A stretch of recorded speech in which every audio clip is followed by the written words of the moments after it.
We're going to show you some of the techniques that we use to remove parts of a vehicle and a motor vehicle accident. So in some cases, after certain accidents, we may not be able to gain entry by just opening the door. And that's where we'll use a range of different hydraulic tools like you can see down here. And the guy's going to demonstrate that to you, how we will remove a door using the hydraulic tools. You will see that part of making things safe for the occupant of the car or occupants and also the people who are working on it is stabilising the vehicle. So you'll see they've put some blocks down here and on top they've put a wedge. Now as we work on the car and as we remove parts of the car, it will become lighter and the suspension will lift up. So those wedges will be monitored and continually tapped in to keep everything stabilised so the vehicle doesn't roll or move while they're performing the procedure. And you'll see there as well, Phil is just putting down some safety gear that we use. If there is an occupant in the vehicle, we will use these covers to protect them from broken glass or machinery that we're using.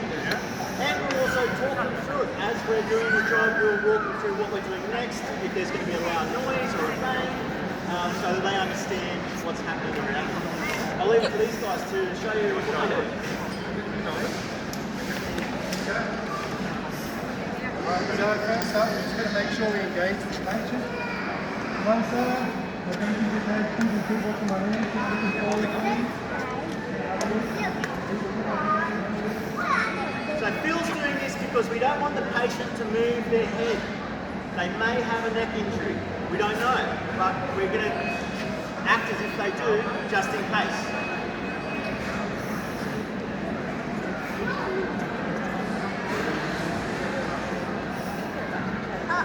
So the reason he's resting his hand on the windshield is he's directing the patient to keep looking at his hand on the windshield while he's doing it. It's nature to just move to the person who's talking to him, but he wants them to keep looking at his hand.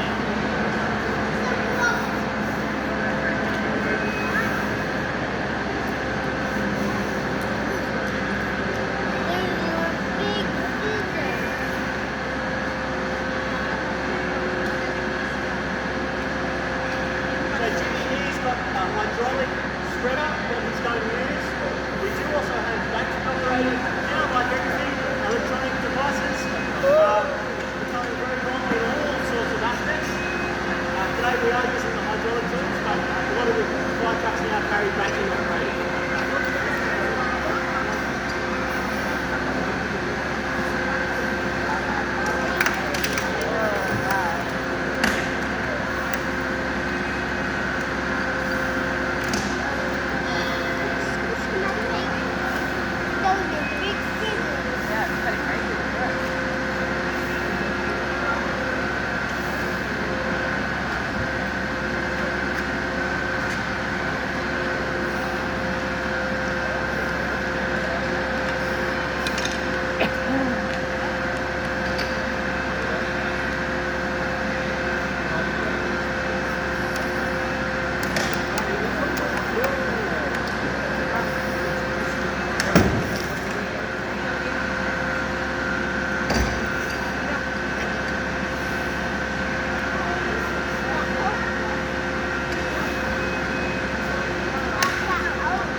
Just as it is there. In other circumstances, we might need to keep going and fully remove the door, and sometimes even the back door as well, especially if we need to get the patient onto a sled and lay them down flat.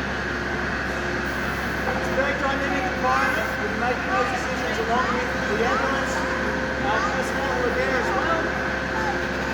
So the boys are